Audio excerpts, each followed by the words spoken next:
The advice and opinions expressed by Dr. Granpeesheh and her guests are meant solely as suggestion and should not be in any way construed as child-specific advice. Dr. Doreen Granpeesheh is Dr. Doreen is an expert in autism. Doreen Granpeesheh. Dr. Granpeesheh. Dr. Doreen Granpeesheh. Dr. Doreen Granpeesheh is a visionary in the field of autism. Now you can ask her questions on Ask Dr. Doreen.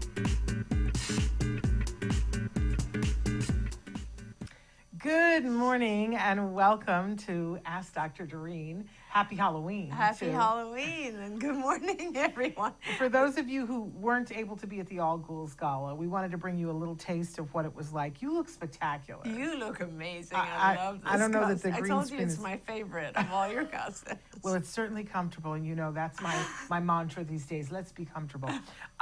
So anyway, I'm Shannon Penrod, and I'm here with the fabulous, Elton John this morning, but Dr. Doreen Granpeesheh, a true expert in the field of autism, I believe the expert in the field of autism. And we're so excited to be here this morning talking with you guys. As you know, we had the fabulous All Ghouls Gala, the 4th annual All Ghouls Gala on Saturday night. It was a great event. We have so many people to thank, and we'll get into that. Absolutely, yes. But I think it was, in my opinion, and a lot of others agreed with this, it was the best one we've ever had. I think so, too. It was amazing. I think so, too. We're going to recap a little bit today and talk about that, but we also are here to answer your questions, whether it's about Act Today or other things. I know our dear friend Parker has written in a question, and you guys can be writing in as well. We're live right now on Facebook, YouTube, Twitter, and really about a dozen other sites, and our fabulous Chris Desmond will start showing those to you on the screen so that you guys can see exactly where it is that we are live. We love your interaction. We know that while we're live, we have a particular set of audience members who like to join us then, and we love it when you guys interact. But we know that the lion's share of you are listening in podcast. So we hope that you'll find that free. Oh, hello, Nicholas. Good morning. We hope that you'll find the free download wherever you get your podcasts, or be watching us on. There's 2 separate YouTube channels. Please watch this show on the Ask Dr. Doreen YouTube channel, but many different ways for you to participate, all of which are free. However, if you are downloading the free podcast, you will notice that you get some sponsor advertisements. That's the word I want. Right. My brain is working today. No. Advertisements. And if that's not your thing because you're on the treadmill or you're driving and you don't want the advertisements, you do have the choice of paying a small fee. You can go to glow.fm/autismlive. For $5 a month, you get absolutely everything that the Autism Network does. Any new show that we do shows up in your inbox. It's ad-free, and you have the choice of, even though a lot of people get it because it's ad-free, I think the better thing about it is you never miss an episode. It's there, it shows up, you don't have to think about it. And if a lot of times people say, oh, I got busy for a couple of weeks, I didn't see you had so-and-so, and now I got to go look for it. It shows up in your inbox and it's there for you. So it's just $5 a month to defray the cost of what that is. And so we hope you participate in that. I also want to say our disclaimer here, everything we do at the Autism Network, our mission is to provide information and inspiration. But we want to, especially during this hour with Dr. Granpeesheh, we want to make sure that you know she is truly an amazing expert in this field, but there is no expert who in this format can give you individual specific advice, right? That would be unfair to the individual, and it would be unfair to Dr. Granpeesheh to expect that she could know exactly what's going on. But what I love about this hour is that we get to ask her all kinds of questions and hear her answers, which often leads us to more questions, which is absolutely, I think, the deal, right? You want to take those questions to the people who have eyes on the subject, and then get to better days. Right. Right. That's really what it's all about. I think it's kind of like what I enjoy about our show, Shannon, is that we have conversations about things that maybe will open up some ideas and paths. Exactly. Right. And, one of the things that happened while we were at the event the other night is that we had some friends from viewers that watched the show who showed up, and that was just so delightful. Wonderful. I know, it was so nice. So amazing when we get to meet you guys. And unfortunately, I don't know about you, but I was so busy running around most of the party that I didn't get a whole lot of time to talk to anybody about anything. Right. But to hug and see somebody is just Agreed. It really, was lovely. really, really fun. So we want to talk a little bit about Autism Care Today. A very interesting thing happened as people were posting things about the gala, and they were posting and saying, that it was all to benefit Autism Care Today. You know how on Facebook now, if there's a post, sometimes there's a little thing underneath it that says, you can ask Meta a question about. Yes. And so there was underneath somebody's post, it was like, what does the gala benefit? Meta was going to answer. I was like, oh, well, I want to know what Meta says about this AI. And it said, well, likely it benefits Autism Care Today because that's the charity that it supports. And then it had a little blurb about ACT Today, and it said it provides money and grants and resources, and it listed a bunch of things, but it listed research as one of the things. And I was like, oh, well, this is where AI is wrong. And Right. I thought, well, if AI has gotten this wrong, then we need to put more content out about exactly what ACT does. Sure. So today we're going to talk a little bit about what ACT does, where that money Yeah. goes, and we're also going to deconstruct a little bit the night Yeah. for people who weren't there. And Nicholas, I see that you've written in a question. We're going to get to that too. But shall we show the video that Sure. Chris put together? It's very short, just to give you the highlights so that you can get an idea of what this epic evening was. Let's take a look. 2025 All Ghouls Gala.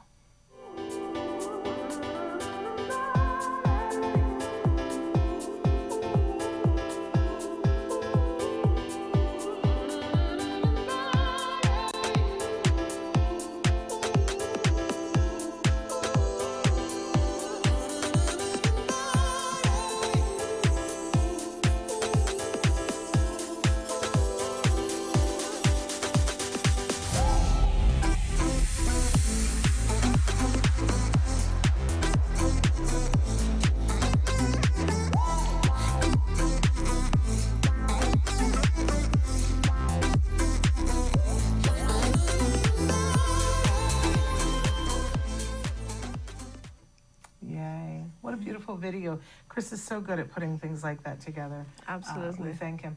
But what a beautiful evening. I have to say, every year, maybe we should start by saying that you have this amazing person who comes in Oh, yeah. and does the parties. Bahadur, yeah.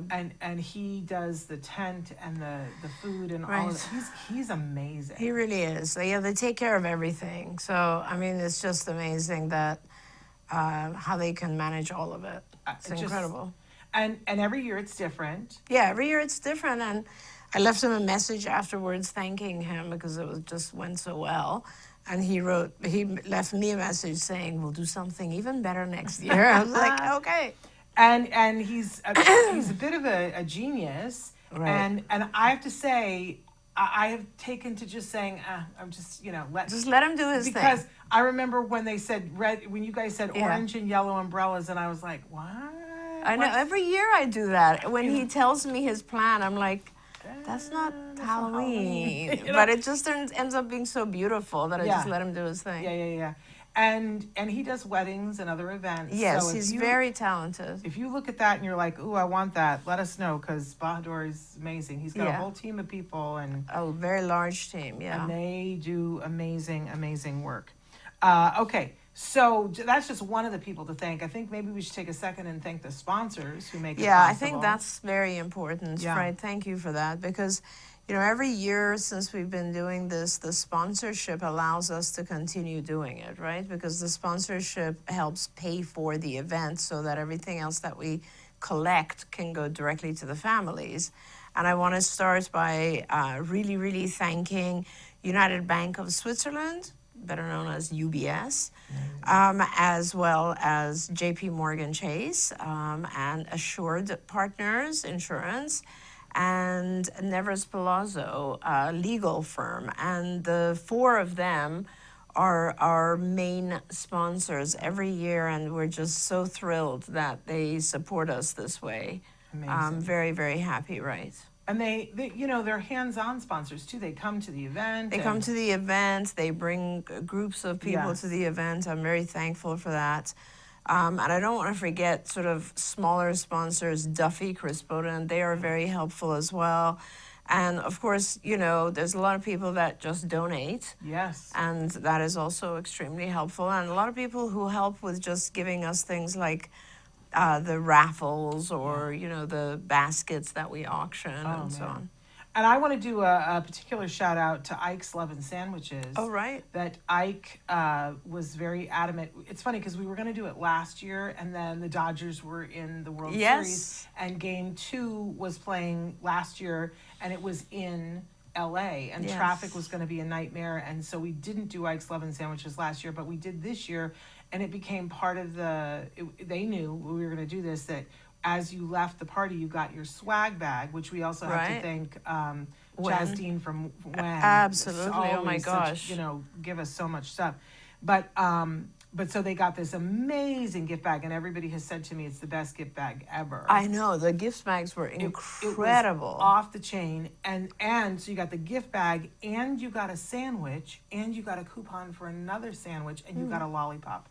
And people were the like, gift what? bags, well, the Win products, right? Oh my like gosh. perfume and like those candles that were in there. Big And 3-wick candle. it was just an amazing gift In bags. this huge, beautiful box. I love the box. The whole thing, really good. It was really, really lovely. And so we want to thank Chaz Dean and Wen, and we want to thank Ike, who sent a cutout of himself because he couldn't come. So everybody was taking a picture with Ike. That's so great. Which is wonderful. So that was amazing. I had a team of people giving out the gift bags, and it took a team because there were so many things. Yes. It was just absolutely craziness, but fun craziness. And I love people's reactions to several of the things at the party. You mentioned Duffy Crispodin, that they were the sponsor for the 360 booth. Oh yeah, the 360 was such a hit. And it was just such a lovely thing for them to sponsor. So that was totally free for everybody. And the videos that came, I'm just starting to see them, and they're hilarious. The videos are hilarious, yes. And the photo booth. We also had a photo booth, yeah. The gentlemen who do the 360 and the photo booth, I wish I could tell you what their names, but they are the most wonderful people on Honestly, the I was going to say the same thing. Every year I enjoy them so much. They're wonderful. They're just absolutely amazing. And there was one other thing that, a lot of these are your brainchild, right? But there was one other thing, and you created a wall. Did you get to see what they did with the wall? Yes. Yeah. Well, I mean, I was there for the beginning, yes, when they started. So there was a wall that had a hole in it, and we had an actor who played a lurch-like person, and he had his little minion, and so as you walked up to the wall, the minion said, would you like a glass of champagne? Yes. And then Lurch would, snap his fingers, and out would come the glove with the champagne. Absolutely everybody who did it went, oh my goodness. Oh, that's so great. So the fun thing for me was, it was my kid with the glove handing out the champagne. I didn't know that. That's great. That was Jem, and he did such a good job, and they had such a good time. There was 4 of them on that team because Sarah's cousin, Sio, was back there pouring the champagne. You had to pour, Yeah, it was, and my husband was the runner getting the champagne, and I guess it was a team of 5. So, but they would all be so tickled because every time somebody would go, oh, at the reveal, they were did all, they? they Oh, were that's all great. so delighted. That's wonderful. So, I'm glad to hear that. Yeah. So there were all kinds of little things. We had actors on the spectrum who were atmospheric actors walking through and having interactions. It was a really good time. And we had some amazing celebrities on the red carpet. Yes, we did. I mean, Joe Mantegna, he's so incredible, has supported us for so many years. Just can't say enough about him. He's a mensch. He really is. He really is. And of course, Fred Melamed, who's been with us all 4 years. Also as well. He was on the show just 2 weeks ago, did a brilliant interview. Oh, really? I did not realize that I knew that he had a son on the spectrum. I didn't realize he had twins on the spectrum. Oh, I didn't know that. And they are at opposite ends of the spectrum. Oh, wow. The 2 of them. What a story he has to tell. That's amazing. So 2 weeks ago, we did a show with him. You guys should watch, because what a match. Yeah. These men wonderful are just people. But we had a lot of soap stars on the carpet. Yes, you did. We had, of course, a big portion of the cast from Love on the Spectrum. Yes, that was lovely to have all of them there. Yes, they were. The show Love on the Spectrum was one of the honorees, and of course, the other honoree was the fabulous Chelsea Darnell. Yes. One of the sweetest, nicest people, and her family. Oh my So goodness, sweet, they're so so lovely. sweet. So precious and wonderful. It was a great, great night, you guys. So we got a lot of people writing in, and I want to get to some questions, and we're going to talk a little bit more about what Autism Care Yes, Today I want does to and talk why about that. you. That'll be why- great. But let me get to a couple of these questions because we got a lot coming in. I don't want to get behind. Nicholas said, I'm writing in to ask for those on the spectrum with hobbies, how can someone on the spectrum keep a hobby and not bounce around? Could you touch on that subject? And he later said, the reason why I'm asking is because I experienced this. So that is why. And Susie, thank you for loving the costumes. Hi, Rosie. And Brian, I'm going to get to your question in just a minute. Trying to really make sure that I understand Nicholas's question first. Nicholas, maybe you're jumping around hobby to hobby because they're not really hobbies. Like you're picking things, because I think in general, if we pick something that we really have an interest in, we stay involved with it for a while, right? So, and also, by the way, there's nothing wrong with jumping around from Yeah. hobby to hobby. The more you have, the better. Yeah. But a lot of things that we start out at, let's say you like art, there's a lot that you can do to develop in art, right? You can start out sketching and then painting, different modalities of painting, that can take you into crafts. But there's excuse me, absolutely nothing wrong with switching around and doing different things. The whole purpose of having a hobby is to have something you do that is enjoyable while you're doing it, and it's leisurely and relaxing and just fun. Yeah. I'll tell you something. I relate to this a little bit because I cycle through things. Like I discovered a couple of years ago that I just love pottery. And I love There you doing go. pottery, but I've taken a break from it because it's too time intensive for my life right now. Yes. And so then now I've gone back to other hobbies and I kind of skip around. But it's like life. I think about the fact that we talk about satiation all the time. Sure. That what people want, you do a preference assessment, and what you want one day is not what you want the other day. Absolutely. You could love chocolate cake, but you can Right. only eat so much chocolate cake before you want something else, and you've had enough chocolate cake. Right. So unless it's wildly expensive, the things that you're doing and you can't afford it, and you've bought all the equipment for one thing and now you cycle to another thing, then maybe you want to then it's a budgeting thing, not so much To a slow down thing. Yeah, absolutely. But I think we also bounce back to those Yes. things. So just like I have a lot of during COVID I started doing a lot of crafts. You did all those bead. I did things, bead yeah. things, and then I did like painting things and other wood crafts at home, and I never really finished. And I feel like I still have like a box of the bead things and a box of so. And every once in a while, I'll kind of go back and just engage for a little while, So Yeah. it's great to have lots of different hobbies, I feel like. You're reminding me, I tiled our There you coffee go. table. I love But that. I didn't get to the edge, and I keep saying, well, I had all that time Yes. that we couldn't go anywhere. At some point, I got to finish just the edge on the coffee table. How nice, yeah. But I have all the tile. I have all the tile cutters. I'm going to do it at some point. Sometime I'll be in the There you mood to go. do that. So maybe it's more just a human being than maybe I think sometimes we always want to label things as good or bad, Absolutely. and that sometimes it's just your being. Yeah, and remember again that hobbies are supposed to be fun. It's not supposed to be work. Exactly. Really quickly, I also want to say hi to Sarah. Sarah, we're so thrilled to have you here. We're sending all of our love back to you. So Brian, who hasn't been with us for a while, because I know sometimes you get busy, he says, my adorable 2E son is now 8 years old. That's just crazy for me to realize, Brian. And in third grade, battle with his school continues. After a struggle, we completed the IEE, the Independent Educational Evaluation, and that he's improving. And he says, for all listeners, fight for your child. We had to fight and become difficult with the school to get an IEE, which I don't doubt for a second. Fight, friends, for your child. And he says, OMG, we are hands-on with his teacher 24/7, but he listens to them now. Wants to know any thoughts about IEEs. The psych assessment was hard on us. How the stress is lower. Now the stress is lower. My marriage struggle is improving. Any thoughts about IEEs from you? I have thoughts. Yeah, there's a lot of different things to say about individualized education evaluations. So, or any evaluation, doesn't have to be just what's done by the school district. Evaluations have pros and cons. So the pro, obviously, is that you will get to learn more about where your child is in general. You always refer to it as kind of like the map Yeah, in a the mall mall, map. right? Yeah. And it's just a matter of saying, okay, these are the areas that my child is very strong. These are the areas that my child needs help. But it's hard. The other side of it is that, you know, you look at anything where your child has fallen behind and it just crushes your soul, right? And you feel like, oh my God, my child will never catch up with this, or won't. Like, how far are we, and all this kind of stuff. And also, it's hard to understand evaluations sometimes and what they're trying to say. So there's difficulty in going through that process. There's no question about it.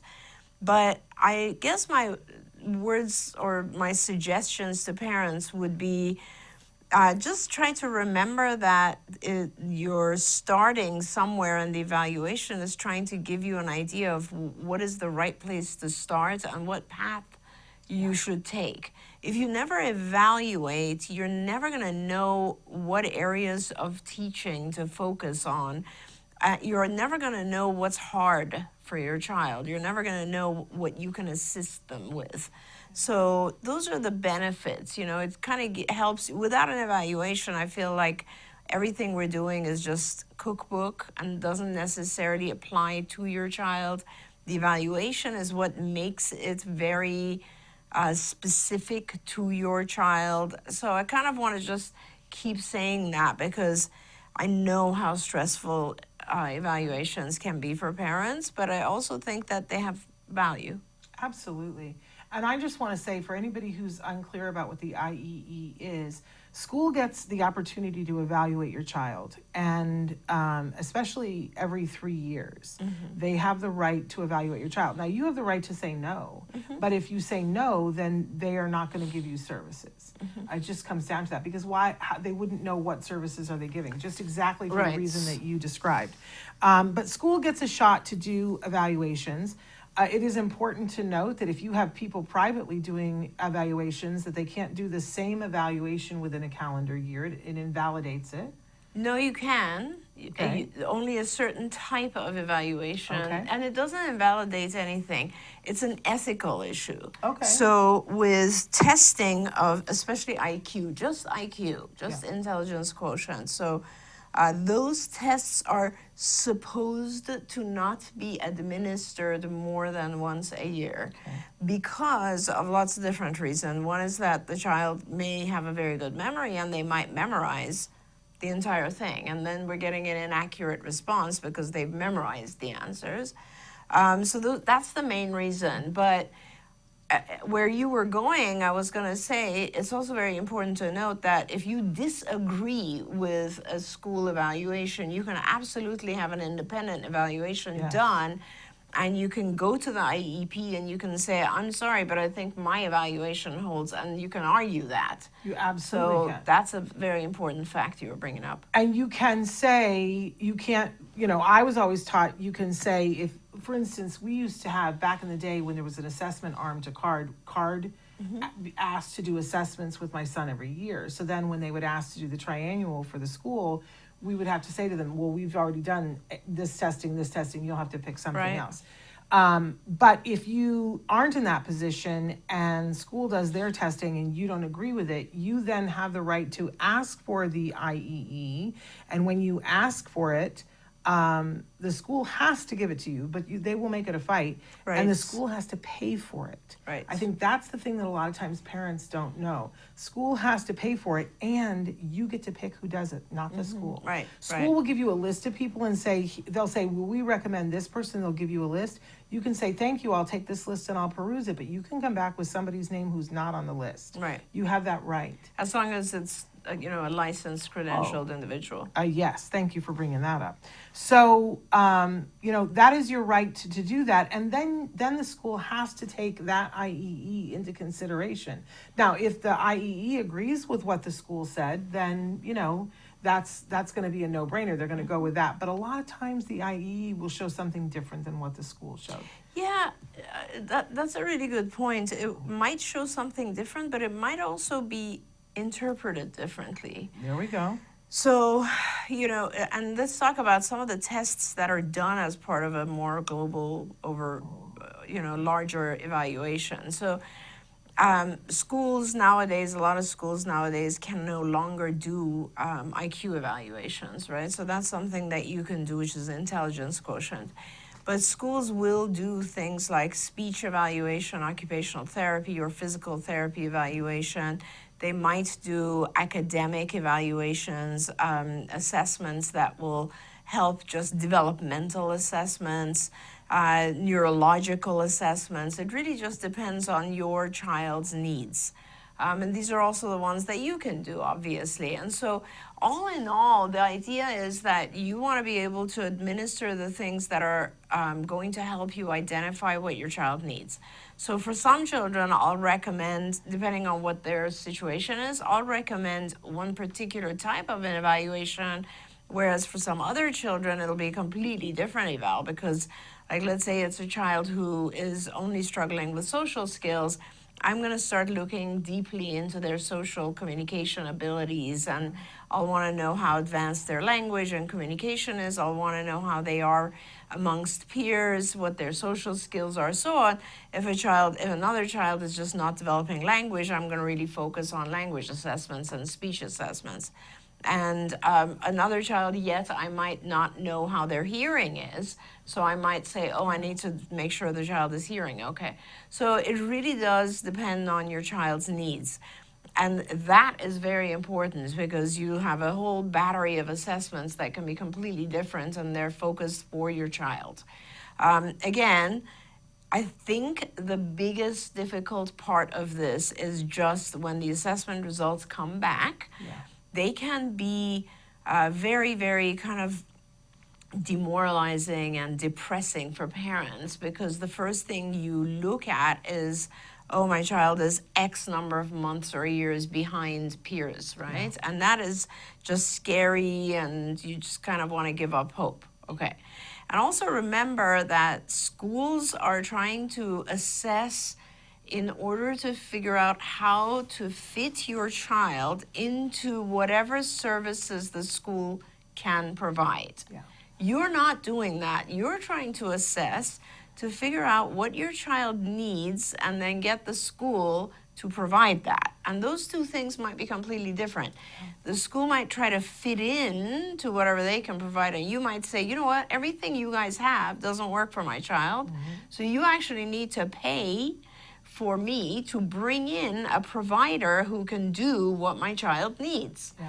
That's, I think, the most important part of this, right? So a school will say, well, we're going to place your child based on these language results. Let's say we're going to put your child in this classroom, and you can come back with the individual who did the testing for you. And usually that's a licensed psychologist. And they will testify for you and come to your IEP. And if it goes further, they'll keep coming and they'll say, no, this child doesn't need this classroom. This child needs one-to-one ABA and this amount of speech and that amount of OT. And they need an individualized program which fits the child. That's, I think, where the assessments become very valuable because they help you really get what's important for your child. Absolutely. Brian said, thank you, Doreen. Years later, our Patience in Fight is showing results. I'm so glad. He is now writing paragraphs. Busy brain to paper writing problems are important to understand. And he also wants us to remember, to remind everybody that you can go to due process. If you're not agreeing, that is the next step that you do. And that is, everybody should, I remember being always so frightened about going to due process, Right. but you don't have to be frightened about it. Raina said, good morning, ladies. Love the costumes. Love that. I'm going to take a break here and talk a little bit about Autism Care Today, but then actually Parker wrote in about classroom stuff as well. Okay. So if we could just talk for a second about what Autism Care Today is, how you founded it, and what the purpose is, what it does. Right, so it's a very special year actually for us because it is our 20th anniversary, right? So we founded Autism Care Today 20 years ago. A parent and I together, Bill and Poita Cernius, I want to just give them a shout out. They, together with me, we founded this organization. We very early on added some other very wonderful individuals, Greg Anderson and Jay O'Connor, who are still on our board, also parents. And they are amazing people. And what the whole purpose of founding Autism Care Today was that I wanted, there was, back then, and I think even now, there were very few charities that focused only on services, helping families directly. There's tons and tons of 501c3s or charitable organizations that fund research, many that you can apply and get a research grant, but there are not organizations that fund help, services, treatments, and so on. And so, I'm not aware of any others right now, but that is what we do. Autism Care Today, the funds go to services for individual children. So the way that it works is a person will apply for a grant and then they will say, I want lab tests done and I can't afford it. And we'll say, okay, who do you want to do your lab tests? And they'll say this doctor, and we'll send that doctor a check. And the doctor will then be able to provide those services. Or a person will say, I need safety equipment because my child runs off and I want fencing. And we'll say, okay, go ahead and find a fencing contractor and send us a bill. And they will, and we will pay for fencing around their property. Or a parent will say, my child is completely nonverbal, non-vocal, cannot talk, and we really want to purchase an iPad or an augmentative device for typing. And we'll say, okay, no problem. Tell us which one, how much it is, send us the information, and we will purchase it for you. So that's what we do. We've done things as expensive as service dogs, even in some cases, but generally speaking, the grant amount per cycle per child is $5,000. So you can apply multiple times. So you can apply this grant cycle and say, I need fencing, and we'll pay up to $5,000 for it. And next grant cycle, you can say, I need stimulus materials, whatever it might be. And that's what we've always done. And, it's harder nowadays to raise funds, I think, than it was. I feel like a few years ago, before COVID, it was easier to raise funds for charities. But that's what All Ghouls Gala is. It's our biggest event, and whatever we raise there goes to kids. I'm glad that you brought this up because I want a person that goes, we don't mention, but none of this would be possible without Sarah Twiddell. Oh my goodness. None of it. Sarah Twiddell is an amazing individual who basically plays two roles. She's, first of all, my executive assistant and runs my life, but secondly, she runs Act Today, and she just does everything for Autism Care Today, and she runs this entire event. And she does an incredible job, and she is the one that manages the ACT grants and sends out funds and gift cards and Visa cards and so on to people. And so she's a huge reason that we can keep doing this. Absolutely. She's amazing. And those of you who are like, well, I'd like to apply for a grant, there was a grant cycle that was open from September 18th to October 18th, but Sarah extended it. Great. So it goes through till Friday night at midnight. So you still have time if you want to. You can go to act-today.org and you can apply for a grant. Yeah. We are never able to fulfill all of the grants. There are too many requests. Which means we're constantly talking about fundraising, Right. and looking for help, because one of the questions that one of the questions people ask a lot at the party is, how can I help? Yes. And there are myriads of ways to help, and there are Yes. myriads of ways that you can become a fundraiser in your own neighborhood. And one of the things that I think I've discovered over the years is that people think, well, but I can't do something big like an All Ghouls Gala. And Right. nobody wants you to do something big like an All Ghouls Gala. That's not what's expected. If you want to do a lemonade stand. Yeah, anything. I mean, I told people at the party, at the Yeah. event, at the gala, like, you know, if you can afford $10, it Yeah. helps. It helps a child, it helps a family. So, and there's lots of different things. Like after this event this time, two of actually my kids' friends who were there went back to their companies and gave Act Today as their charity and told their companies to match Yeah. charitable donations. And one of those companies is NVIDIA. So Nice. that's an amazing thing. And if we can Yes. get some donations from them, I'll be very happy. Oh but my gosh, yes. matching is something that most large companies do. And, you know, for companies, it's beneficial because they will write those amounts off of taxes. So Yeah. they're reducing it from the taxes that they have to pay. So please do that if you can. There's lots of other ways to help. There are lots of companies too that just do a straight payroll deduction. Yes. If you want to Oh, right. to donate, that's a wonderful thing to do. That you can say, I want to give $5 every paycheck Right. that goes to Act Today. That's huge. Right. Across a company, across the world, so many different ways to do things. We've had people do little the idea that something you could do would be too small is just completely Right. the opposite. If you can raise $25 for Act Today through a lemonade stand, imagine if 100 people did that, that might be somebody's grant, Exactly. right? So, Exactly. so please let us know. And we had so many people saying that they want to help next year, want That's to be great. volunteers, That's so that great. was very heartening. It's a really important charity, and I know as a parent, I'm constantly looking for other parents too, and what's available. But I am not aware of another charity in this world that says to an autism parent, "What do you need?" Right. And then you can apply for the grant that way. I will tell people when you're applying for the grant, there is no income cap.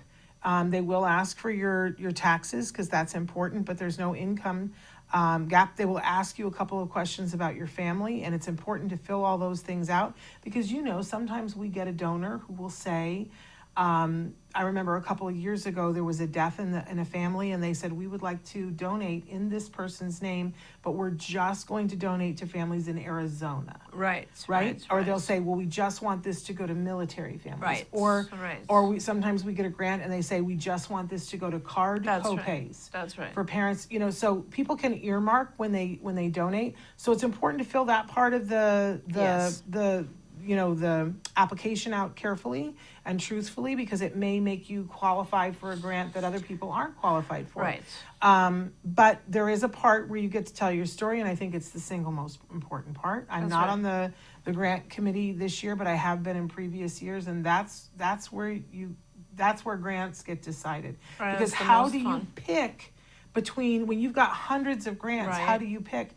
And the person who tells you how much it's going to mean to them to get The this story matters. Yes, it does. is what I always went with. So anyway, But I also want to say that we do our best not to have anyone on payroll, yeah. and we don't want to use any of these funds for staff or lease or anything like that. Yeah. So bear with us when you reach out, because it's very, very few people, and it's all volunteers, and what we're trying to do is just make sure that all the money goes back to the families.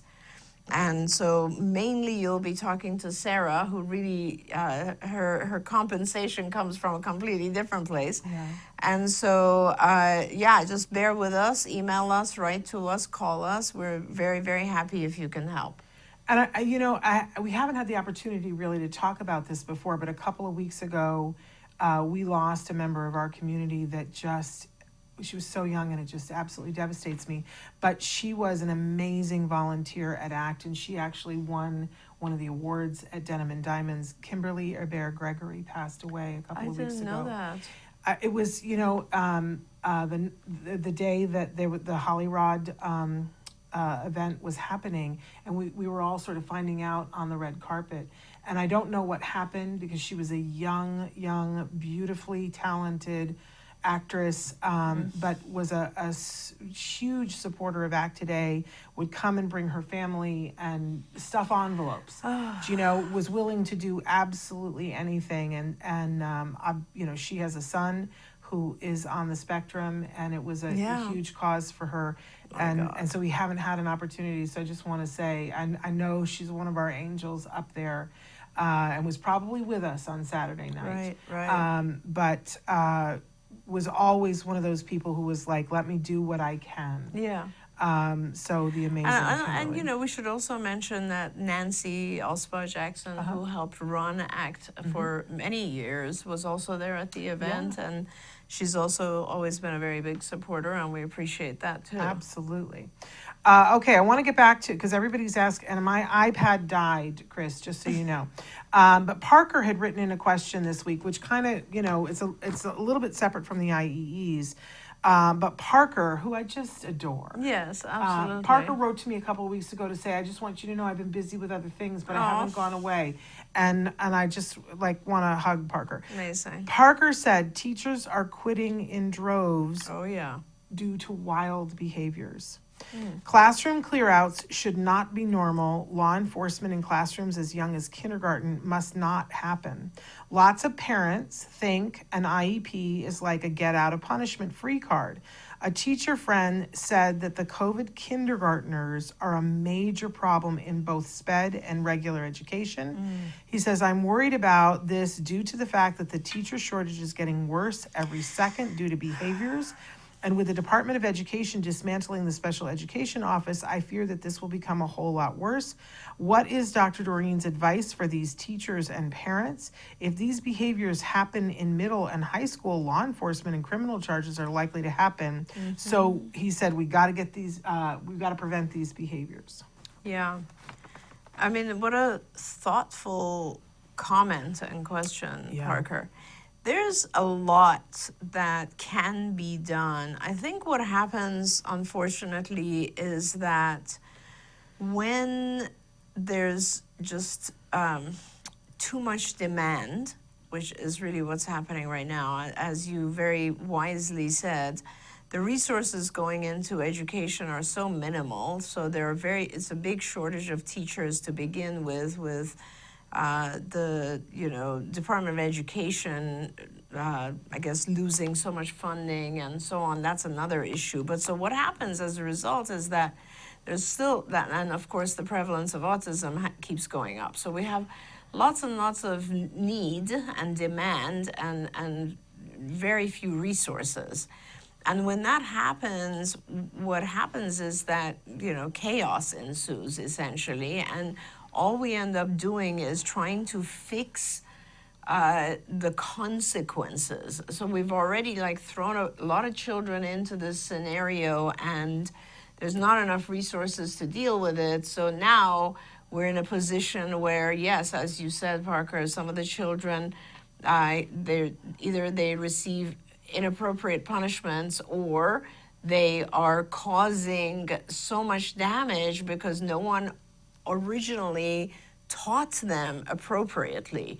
So in other words, what's happening is the children should have received help and instruction and treatment and therapies and support much earlier, so that by the time they get into these public school environments, they're in a lot better shape, and they kind of follow the rules, and they can function within a group of other children and all these other things, but that didn't happen. And because those things didn't happen, now the child is in an environment where it's hard to control. It's hard to be able to help them, but also they are contributing to the chaos. So now it's a snowball effect, right? We didn't fix it when we should have, and now it just keeps getting harder to manage. And so I don't know that the answer, I mean, obviously teachers could always use more training. That's one thing.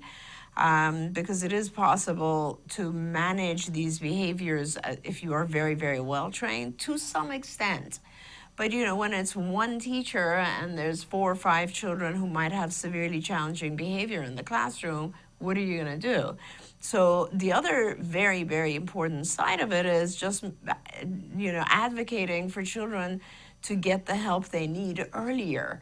And this is something that I'm always talking about, because when we get children at the age of 3 and 4 and so on, and we're able to really teach them how to express themselves without exhibiting challenging behavior, how waiting will get them what they want, how requesting will get them what they want, how there are more appropriate ways of expressing themselves, then they don't end up causing lots and lots of problems and issues in classrooms, because it never gets to that point, Shannon. But the problem in my mind is really just it can't be fixed once the classroom. It has to be fixed earlier. These children need support earlier, and they need intervention earlier, so that when they do get to the classroom age, they are able to manage that. Yeah, it's a mess. It's a mess. It's a mess, and I think we all knew that there needed to be education reform. I think everybody who's anywhere understands that. But it's a mess, and it's been made worse by COVID, undoubtedly. And it's also being made worse by the fact that the prevalence of autism is skyrocketing. And there seems to be this, myopic. When I talk to people who are getting educated to be educators, they keep leaving out the behavior piece. And absolutely. And you can't. I know I didn't go to school to be an educator. I thought about it, but I did not. And yet, when I got out of college, one of the first jobs I got was being a teacher. And I continued being a teacher in whatever time I had for years. And I remember after 9/11, I was sent into a classroom of kids that on the morning of 9/11, their teacher, when he found out that the towers were being bombed, walked out of the classroom and said, "Life is too short to spend the end of the world with you monkeys." Oh my God. Can you imagine how, and these kids were Good Lord. riled. And I got, and it took them a month to hire me. So they'd been with substitutes for a month. And I went in, and my first day there, I was up writing something on the blackboard, and a student threw a battery at my head. It missed me and cracked the blackboard. Wow. We're talking, it was wild. And I remember thinking, oh my goodness, what do you do? And they sent me, they had a 1-day in-service they sent me, and I now understand that what they taught me at that in-service was the things that we talk about, the 4 usual suspects of behavior, and what to do for that. I took that information and I went back to my classroom, and my classroom ran like a well-oiled machine. Yeah. So my point in telling that is, it doesn't take a lot. And maybe we'll do a show for teachers at some point to say, here are the 4 behaviors, and here's what works with those. Because attention, if you just understand how to deal with somebody who needs attention in the classroom, you can make life instantly better. It's so true, yeah. Instantly better. So it just isn't that hard, is what I'm saying, to start and to be able to start in a direction. But in order for it to work, it's got to have all of the things that you just said. I mean, it's just so much, like you said, it's a mess. It's a mess right now, yeah. It's a mess. And it's just so much that needs to be done, and unfortunately, there's so much politics involved. Oh my gosh. That it just never ends up being what's needed. And I have a lot of parents who are calling me up saying, I don't know what to do for my child right now, either because they have a child that they can't get an IEP. Yeah. That I literally am watching schools saying we can't get a meeting scheduled, so we're going to start your child in gen ed kindergarten, a nonverbal child with no support, Unbelievable. no AEC device, nothing. We're going to start you in regular kindergarten, and then we'll see how it goes. Yeah. Recipe for disaster.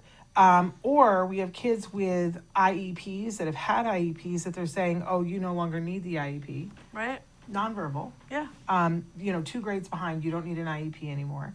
And they're doing that because they don't have the funding for it. Right. Right. So it's just gotten harder and harder. So it is a mess, and I'm on a case by case saying to parents, if your child is under the age of 6, keep them out of school. Yeah. Keep them out of school. As long as you can. Yeah, absolutely. Do the intensive ABA. And if they still are needing intensive services after the age of 6, consider homeschooling and prioritize the ABA. And I was going to say exactly the same thing. There's so many parents now who actually prefer homeschooling, even though it's a huge burden on families to be able to do that. But it is actually has increased tremendously, and it's fantastic. It allows so much more intervention and support for the child. Absolutely, what they actually need. What they need. What research has shown to be more effective. 100%. And parents are always concerned that if they keep the child in a home environment, that the child's not learning to socialize. Yeah. And what I always tell parents is your child is not going to socialize until they have adequate language and all this sort of stuff. It is never too late to teach the child to socialize, and we will do that once the child has actually learned some more very basic and important skills. Yeah. Raina had asked about the IEE. She said, does one schedule finalized IEE meeting? So after it's done and you want to talk about the results, Yes. do we go over it with the people who did it and then with the school, or just the school? You definitely want to go over it with the person who gave the results, right? But the school may insist on being there, I would think. Yeah, if the school had their school psychologist administer it, then there will be a meeting like an IEP, and you will go through it to some extent with the school psychologist and the school administrator, resource specialist, all the people who were involved with autism. If you had an individual do it separately from the school, then you will be going through that with the psychologist privately, and then the psychologist becomes part of your team and your child's team, and then they will come with you to the IEP and they will present the results to the school. The one thing I will say, though, I think that there is a little bit of a difference who's paying for it. If it's your expert and you paid for them, you can disclose or not disclose what that person said. Yes, the school that's has very no true. right to that Actually, information. it doesn't. I think you. Yeah, you might be right. I was gonna say you own the results anyway, but you might be right if you the paid school for it. paid for it. But Yeah, if the school paid for it, they will have access. Yeah, they're gonna insist upon it. And by the way, that is one of the things that ACT does grant. Yes, So evaluations and assessments. absolutely, but not research. Not which research, no. AI was wrong. Not research. It's the one thing they don't. So I just want to take a minute here. We've got a couple of minutes left, and say, once again, if you want to apply for a grant, you should do it. But I would love for you to take just a minute and talk about what it was in the beginning. I've heard you tell the story before about why you decided to start it. I'd love for you to share that. Well, it wasn't one. It was mainly that I saw so many children who were. I think the one that really got to me. I mean, there were so many children that needed some sort of help or another, and I was just thinking, oh my God, we got to do something to help here. And I think the main thing that really shocked me, so it was very beneficial when we found out that, okay, we're going to have insurance coverage for this. Like, it was an incredible thing for so many families could not afford ABA without insurance, health insurance coverage. But once we got health insurance coverage, I was absolutely shocked to find out that there are some families who are reducing the number of sessions that they receive because they cannot afford the $10 copays. Yeah. And that was, to me, mind-blowing, because I was like, oh my God, the value of 1 hour of ABA, and you're giving it up for $10. And so that moment for me was like, we have to fund that $10 so that parents can get more and more of this for their children. That's the first grant we started, was matching copays. We were paying for copays so that parents your insurance would hit its maximum, and then you could just go ahead and receive all full coverage for ABA. Yeah. But then from there, we realized there's just so many other things that families need help with. Well, you've always been at the forefront of making sure that the individual is healthy. You've Health, always, medical, that was such a and- big one for me too. and now since you returned to card, you've coined the term medically enhanced ABA. Right. And yet a lot of parents, it's very interesting because I just went to the TACA conference and I was sitting at the card booth at one point and there was a big sign that said medically enhanced ABA. And a parent came up and said, but you're ABA. And I said, but Dr. Granpeesheh was always on this page. Oh yeah. She was always on this page that the child has to be healthy. 100%. I was in the executive board of the Defeat Autism Now group before the majority of the physicians who are now active in the Yes. field. I was very, very involved with Dr. Bernie Rimland, who founded the entire movement, because it was really obvious to me very early on, Shannon. I think two things became very obvious to me and pointed me in the right direction. One was that I noticed very early on, and I'm talking early 90s, that a lot of parents that I was doing intakes with, I was asking them questions about their kids, would have their child on antibiotics for a very long period of time. And it just felt so strange to me. I was like, why are they on so many antibiotics? And so I started to really dive deep into that and learn what overuse or lengthy use of antibiotics can do to your gut flora, and what that whole process of dysbiosis and what gut, when you don't have the right bacteria, what does it do now to your brain and the leaky gut and all of this back in the early 90s. And so that became like oh my God, this is definitely happening with a lot of our kids, because then I noticed how many of our children had severe gastrointestinal issues. I always tell people, if you weren't there, you don't believe this. But the truth is, now you can go to any restaurant and you can say, I want gluten-free food, right? That is because of autism. Oh, yeah. That did not just come about. And I know that so many people now have gluten issues, casein issues, so on, just neurotypical people. But I will tell you that for at least a decade, if not more, it was people on the spectrum who were struggling with these issues, and they were the ones advocating to restaurants and supermarkets and saying, we need something that's gluten-free, because they were struggling with these issues way before the general population was. And so those are the things that I noticed. And I noticed that, oh my gosh, if I treat a child's gut, then their behavior gets better. They sleep better. If I treat fungus on a little girl's nails, now she's all of a sudden awake and paying attention. So it was very, very early on that I realized the biomedical is crucial. And I always said, autism is not a learned disorder. There's something underlying it, and we have to make sure that we're paying attention to that. And I brought it up because that's another thing that people can apply for grants for, to see licensed physicians. Absolutely. And that's evaluation. When you talk about evaluation, we only mentioned psych evals, but that were educational evals. And the truth is, there's a lot of medical assessments that need to be done so that we can identify exactly what's going on with each child. Absolutely. So, there's a wide variety of things. People have applied for grants for camps. Yes. I remember years ago there was a kiddo that needed a computer because he was showing promise to be an architect, and he needed a CAD program and he needed a computer for it. They applied for the computer. We've had people apply for car seats. Absolutely. Specialized car seats. It's like you think about what it is you need, and you then let us know. Raina says, signing IEP exceptions, what is next? Does it automatically trigger stay put or not? You have to ask for the stay put. And you can sign the IEP You're and just signing to say you attended, that's all. Yes, but you can sign if pressured, because sometimes they will say, well, we're not going to do any services until you sign. You can sign with exceptions, like what you're talking about, Raina, and you have to specifically say, I agree to this, but not this. Right. And I am asking for a stay put on this until we can do the process. And then I would advise you to get an attorney and file due process, Right. because the school can file due process against you, and it just makes it a little bit harder.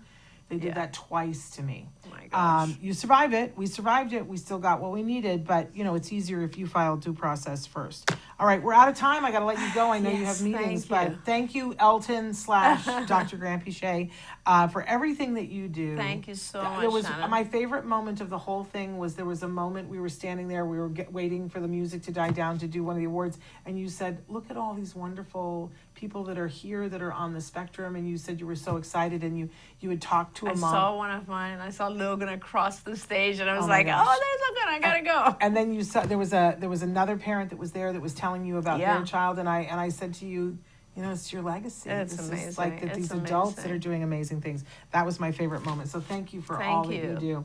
All right, that's it. We're back tomorrow with a great show. Tune in tomorrow to see who I've got. We're figuring. So we have somebody that may be with us, maybe not. So I'm not sure. That's why I'm being vague. But we do have a show tomorrow. We'll be back then. Until then, give your kiddos a hug for me and one for you too. Bye-bye for now. Bye, everyone. Don't forget, you can watch Ask Dr. Doreen live every Tuesday morning at 10 a.m. Pacific time